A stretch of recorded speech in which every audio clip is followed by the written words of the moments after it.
हुए कि अगले बंदे का गिरबान पकड़ गिनो, बल्कि हूँ टीवी चैनल से पूछा वैंदे कि अगर वहाब साहबान या बैन तो असा ना आऊँ या सादे की कोई सीट फासले के उत्ते रखा है, क्योंकि उन्होंने गुफ्तगू नहीं करनी और उन्होंने साकू परस ली उन्हें जवेद हाशमी साहब दी जिमें आंदे ना हाथ च पकड़ा देवन सरैकी उन्होंने इवें ही की थी। काशिफ अब्बासी साहब उनके दरमियान आ गए।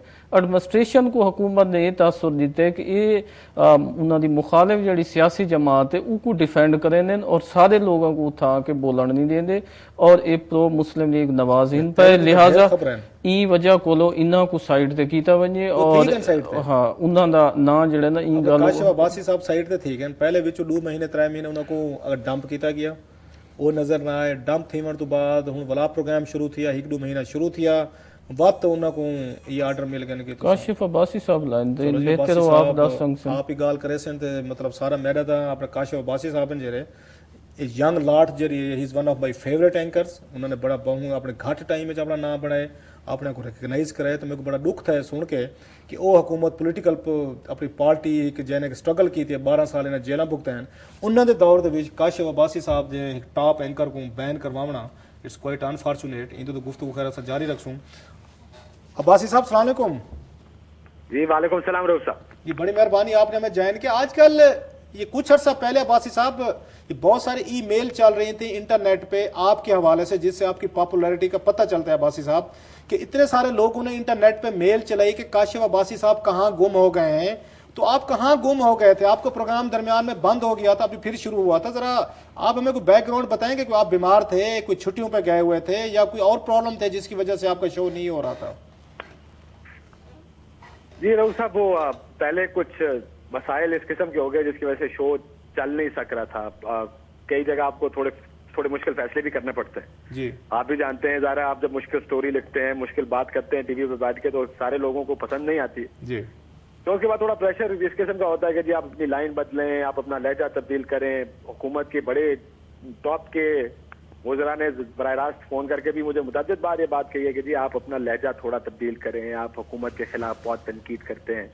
तो मेरा सवाल यही था मैंने उनसे भी यही पूछता था मैं कहा भाई तनकीद आपकी हुकूमत पर नहीं हमारा तो काम है हुकूमती पॉलिसीज पर को चेक करना उनको। आप तो मुशर्रफ पे ज्यादा तनकीद करते हैं। मुशर्रफ दौर में सबसे ज्यादा आप बोलते रहे आपने बातें की हैं। जी बिल्कुल यही मुशर्रफ साहब के दौर में जितनी कर ली और यही हम कहते थे। हमने कहा पहले मुशर्रफ साहब थे अब तो आप उस वक्त आप अपोजिशन में थे बल्कि आप मुल्क से बाहर थे उस वक्त तो हम आपकी हिमायत किया करते थे कि इस मुल्क में जमहूरियत होनी चाहिए इन लोगों को वापस आने दिया जाए। जैसा मुशर्रफ साहब कहते थे वापस नहीं आएंगे तो हम कहते थे आप कौन होते हैं किस इख्तियार से कह सकते हैं कि वापस नहीं आ सकते।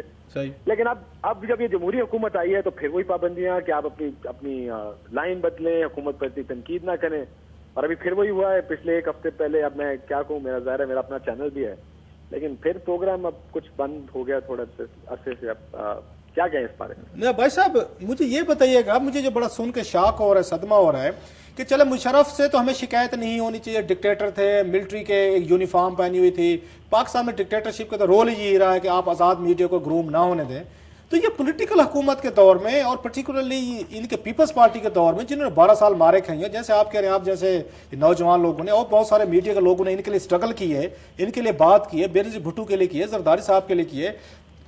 तो इसका मतलब यह कि at the end of the day आप चाहे एक यूनिफॉर्म्ड आप डिक्टेटर हूं चाहे सिविलियन डिक्टेटर हूं तो कोई फर्क तो नहीं रह जाता। दोनों तो एक तरह का सोचते हैं कि आप आजाद मीडिया की आवाज को बंद कर दें। जी तनकीद बर्दाश्त करना साहब आप भी जानते हैं बड़ा मुश्किल काम बड़ा औखा काम है तनकीद बर्दाश्त करना। तनकीद जब होती है इनके ऊपर होगी तो ये रिएक्शन देते हैं ये इनका रद्दमल आता है कभी बंद करा देते हैं कभी फोन करते हैं कभी कहते हैं कि भाई अपनी लाइन बदलो। मुझे यकीन है कि नई कोई हुकूमत आएगी कोई सियासतदान होगा। आदत शायद नहीं है इन्हें आज़ाद मीडिया की आदत नहीं है लोगों के इनसे सवाल पूछने की कि भाई आप जो पॉलिसियां बना रहे हैं जो इस मुल्क का पैसा है जो इस मुल्क का जो मुस्तकबिल है वो किस तरफ जा रहा है। ये सवाल इनको आदत नहीं है इन सवालों के जवाब देने की। नहीं उनको आपकी लाइन से क्या तकलीफ है? व्हाट डू यू मतलब मीन के वो उनकी क्या मतलब है लाइन से कि अपनी लाइन बदलें? मतलब क्या एक एंकर के तौर पर तो आपको इंटरेस्ट तो ज्यादा पब्लिक के साथ है स्टेट के साथ है आपसे क्या तवक्को करते हैं कि आप क्या ऐसा काम करें जिससे आपकी नौकरी भी बची रहेगी आपका प्रोग्राम भी बचा रहेगा? What do they expect from you sir? चले मैं आपको हुकूमती जो मुझसे बात हुई है मुतअद्दिद बार हुकूमती वज़रा की और इन लोगों की उसकी बात बताता हूँ। जी जी। कि बार बार मुझे कहा गया है कि आप अपनी लैंग्वेज थोड़ी बेहतर करें। मैंने कहा जी मेरी लैंग्वेज से आपको क्या प्रॉब्लम है? आप बहुत सख्त हो जाते हैं मैंने कहा क्या मैं फैक्चुअली गलत हूँ, क्या मेरी फैक्ट्स हैं वो गलत हैं, मेरा तज्जिया गलत है, मैं सख्त किस तरह हूँ? उन्होंने कहा नहीं जी आप बहुत सख्त हो जाते हैं, जो कि वाने सदर में या जो दूसरे लोग हैं वो भी माइंड करते हैं जी, बड़े आप बड़े सख्त सवाल पूछते हैं। मैं कभी मैं इस जगह बैठा ही ये काम करने के लिए, मेरा काम है सख्त सवाल पूछने का, लेकिन शायद उनको ये सख्त सवाल के जवाब देने की आदत नहीं है। उनको ये है कि जी बस आप अपनी लाइन तब्दील करें, अपना लहजा दुरुस्त करें, इज्जत किया करें हुकूमत की, और हुकूमत के साथ ये बात न करें। मैं कि आप किस दौर की बात कर रहे हैं भाई? आप पहले इन्हीं जगहों पे बैठ के आप हमारे साथ हुआ करते थे कि जी मुशर्रफ साहब गलत करते हैं, जो आपके ऊपर प्रेशर डालते हैं या आपको बंद करते हैं। आज आप वही काम कह रहे हैं जो मुशर्रफ साहब किया करते थे। तो ये वो चेहरे बदल गए, रोल नहीं बदले अभी तक। अब्बासी साहब, ये तो आपने हुकूमत का बताया, आपके इदारे ने, ARY की इंतजामिया ने आप पे सिर्फ पाबंदी लगाई है या आपके साथ कोई हमदर्दी का इजहार भी किया है, या वो भी चुप करके खामोश हो गए हैं कि चलो काशिफ अब्बासी साहब साइड पे हो गए, हमारा चैनल चलता रहे, हमारी दुकान चलती रहे, जरदारी साहब राजी रहें, गिलानी साहब राजी रहें, अब्बासी साहब की खैर बाद में मना लेंगे? देखिए मैंने इस इदारे के साथ बहुत अरसे से काम कर रहा हूँ, अच्छा नहीं है मैं अपने इदारे के बारे में, मेरा नहीं ख्याल मुझे कुछ कहना चाहिए। सही बात है, इदारा फिलहाल ठीक रहा है मेरे साथ 6 साल। I agree with you. अच्छा चलो मुझे ये बताएं, कमर जमान कैरा साहब जो है, मेरी उनके बारे में बड़ी एक अच्छी ओपिनियन थी, आप भी बड़े उनके अच्छे दोस्त हैं, मेरे बड़े जाती तौर पर बड़े अच्छे दोस्त हैं कमर जमान कैरा, और मैं उन पीपल्स पार्टी के चंद लोगों में से समझता हूँ जो वेरी इंटेलिजेंट, समझदार, पॉलिटिक्स को समझते हैं, मीडिया को समझते हैं, और ये काम उनके दौर में हो रहा है जिनके आपके साथ बड़े अच्छे तल्लुकात हैं, मीडिया के साथ बड़े अच्छे तल्लुकात हैं। मेरे लिए उनके ये एकदम मेरे दिल में उनकी बड़ी इज्जत है। तो आप इसमें कैरा साहब का रोल कहां देख रहे हैं जो इन्फॉर्मेशन मिनिस्टर हैं, या उनसे बाला बाला ये काम हुआ है? नहीं, मेरा नहीं ख्याल कैरा साहब का है, मुझे तो ये भी मालूम नहीं, अभी तक बताया नहीं गया कि किसका रोल है। मुझे सिर्फ इतना पता है कि मेरा प्रोग्राम बंद है, और ये पता है कि प्रोग्राम अभी मुस्तकबिल करीब में खुलेगा नहीं। लेकिन कैरा साहब के लिए मेरे I really respect this man. मेरा पहले से ख्याल था कि he probably is the best information minister this party has. I agree with you, he is a good man. लेकिन अच्छा मुझे ये बताइए, पाकिस्तान में जर्नलिस्टिक यूनियंस हैं या हम देखते हैं लीडर्स हैं, बल्कि टॉप के कुछ लोग हैं जो आपके इदारे में भी बैठे हैं, जो यूनियंस को हेड करते रहे हैं या ये लीड करते हैं, जिनका बड़ा नाम है, बड़ी रिस्पेक्ट है। तो ये जर्नलिस्टिक कम्युनिटी में भी इस तरह की कोई आवाज नहीं उठी कि कैसे काशिफ अब्बासी जैसे पॉपुलर एक एंकर पर्सन का प्रोग्राम ऑल ऑफ सडन बंद कर दिया गया है, और बातें आपने तो नहीं की, लेकिन जो हमें पता चला है कि अगर हुकूमत ने बंद करे तो ये यूनियन का कोई रोल नहीं है, जर्नलिस्ट ये चुप करके बैठे हुए हैं सारे। यूनियन का रोल होना तो चाहिए, और ये यूनियन का काम भी है। मैं तो सिर्फ इतना कह सकता हूँ कि मैंने यूनियन के अहदेदार साहब को ऐसे मजाक के तौर पर कहा, मैंने कहा भाई हमारा प्रोग्राम बंद कर दिया, आपने कुछ नहीं किया। सही। तो उन्होंने आगे से कहा कि जी आपने हमें कुछ चिट्ठी लिखी है जो हम कुछ करते। अच्छा, मतलब ये भी एक तरह की ऑफिशियल ब्यूरोक्रेसी वाला स्टाइल है कि आप पहले लेटर लिखें, फाइल बनेगी, नोट बनेगा, फिर वो ऊपर जाएगी, तो एक मुख्तलिफ प्रोसेस से होती होगी।